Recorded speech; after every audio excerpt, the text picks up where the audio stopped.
All right, we're going to start off our second video for section 1 of our similarity unit. We're looking at example 4. Part A says triangle ABC has angles that have the ratio 3 to 3 to 4. What is the measure of each angle? So I'm going to use this picture down here. If you want to draw a picture out on yours, that is totally fine.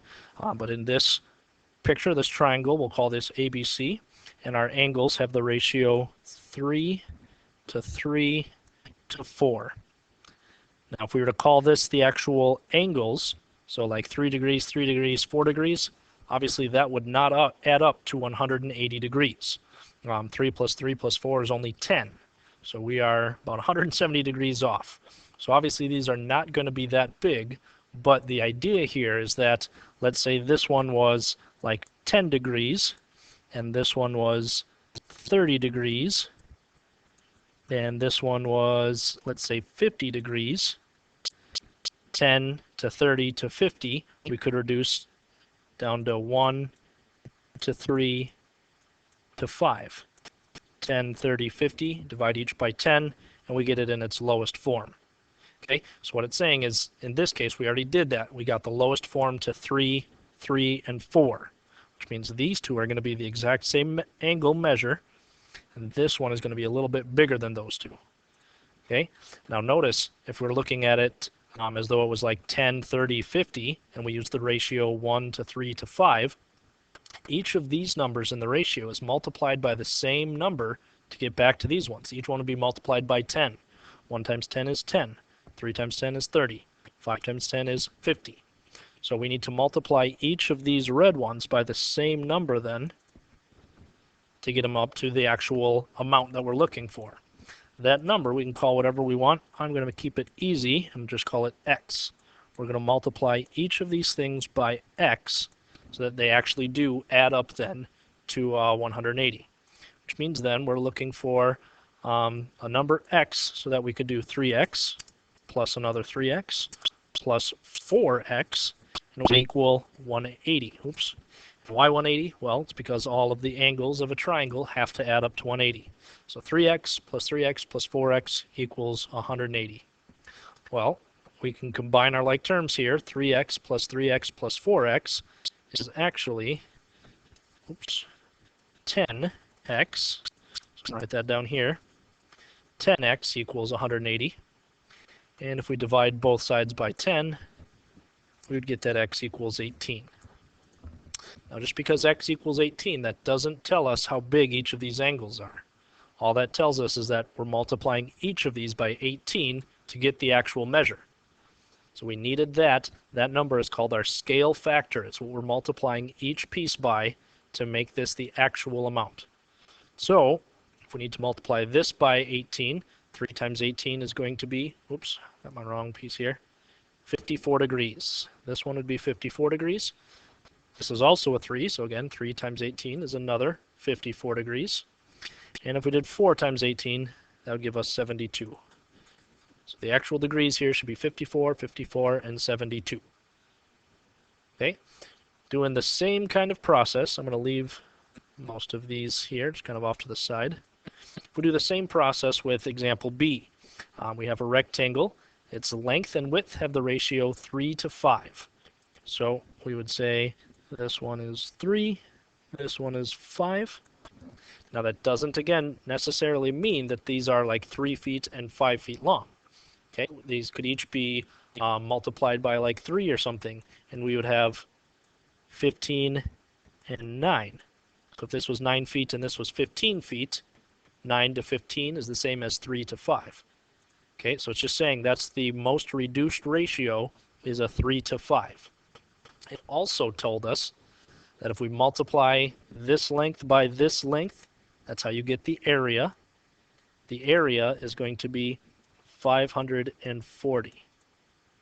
So we need to set up an equation so that we'd have this amount times this amount being 540, and also so that this amount compared to this amount, we'd have a ratio of 3 to 5.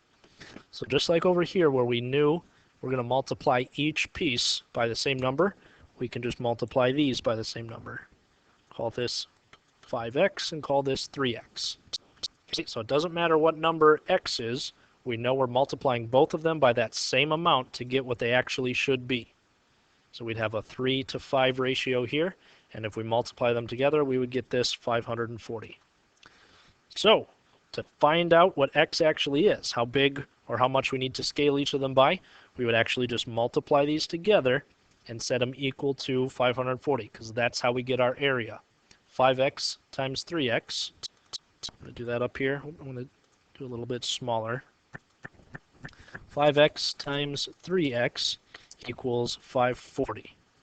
Okay, we've kind of renamed our sides 5x and 3x. You multiply length times width to get your area of 540. So that would be our equation.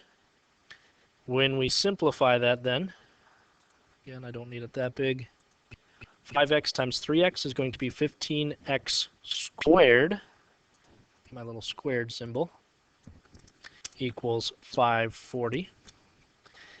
Now again, we need to get x all alone. So at this point, we've got this equation. Divide both sides by 15.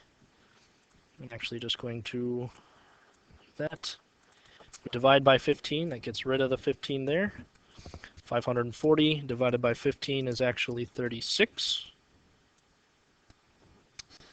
X squared equals 36 then. So we would say then, get rid of that squared amount. Square root of 36 is simply 6.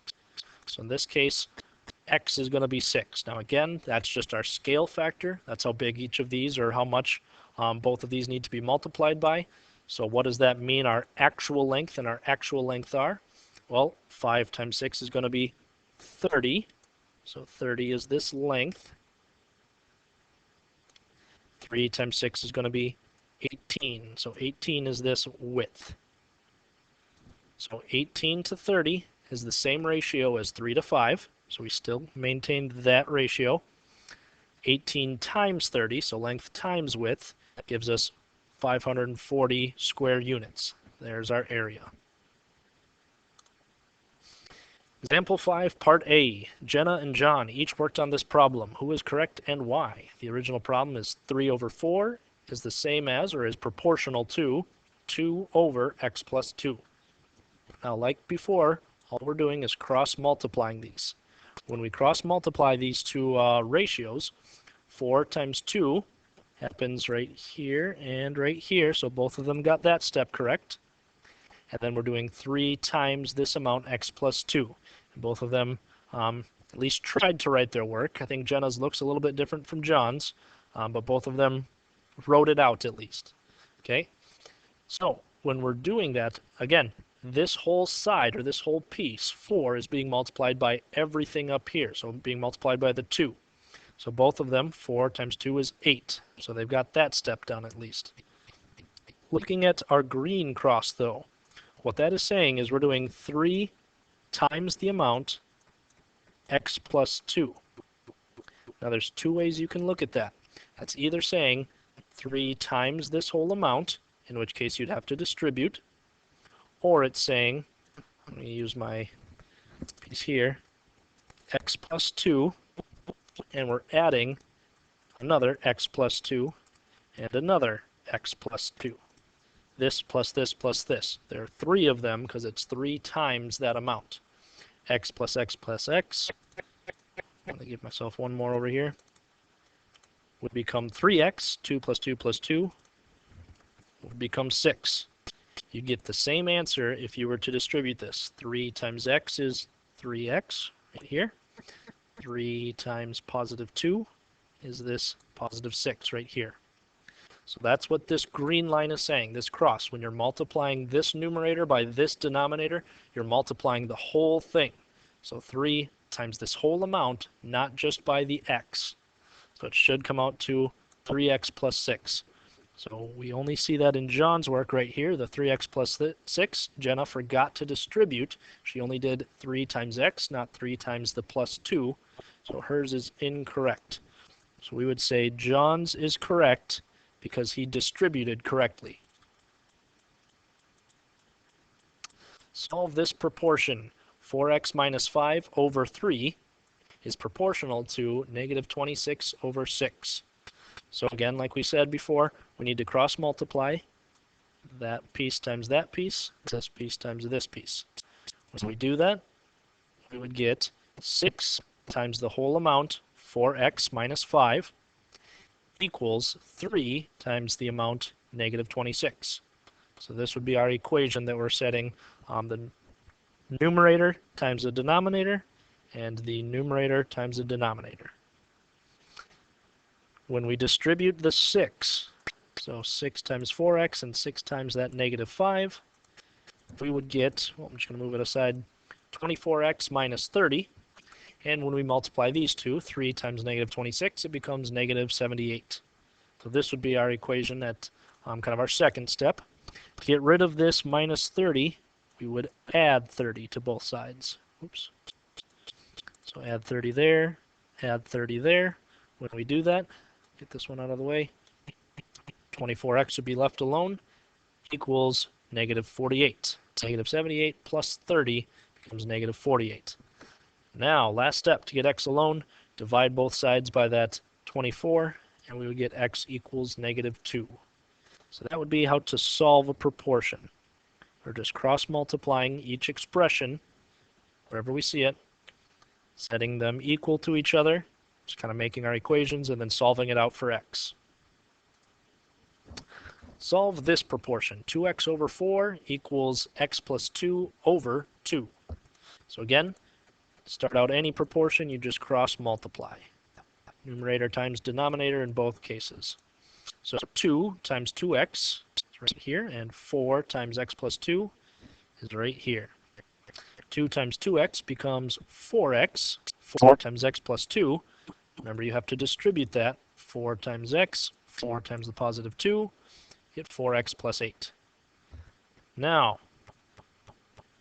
we've got only x terms here. We've got x terms and a constant over here. So what we need to do is minus 4x from both sides to try to get all the x's together. When we do that, 4x minus 4x becomes 0. So on both sides, both cases, this cancels out and this cancels out, and we're left with the equation 0 equals 8. Now the problem with that is we know for a fact 0 does not equal 8. So that's kind of a problem. Now if you ever run up to a case like this where you're solving through and you get down to 0 equals something, or let's say you're left with some other numbers like 1 equals 5, and you did all of your other work correct, and you know that this is what you ended up getting, this is a case where you would say there's no solution. There's no possible way that you can have an x value that would work for this case. We've solved it out. We did all of our work correctly. There's no possible x value that would make these two ratios equal to each other. So in this case, you would literally, your answer for that is no solution. We're going to move on to the triangle angle bisector theorem. Okay, what this says is if we have any triangle like this and the angle bisector through the middle, that's why this angle and this angle are the same, is because this line PL bisects it, then the angle bisector will divide the sides and the base into proportional pieces. So this one compared to this one is going to be the same proportion as this one compared to this one.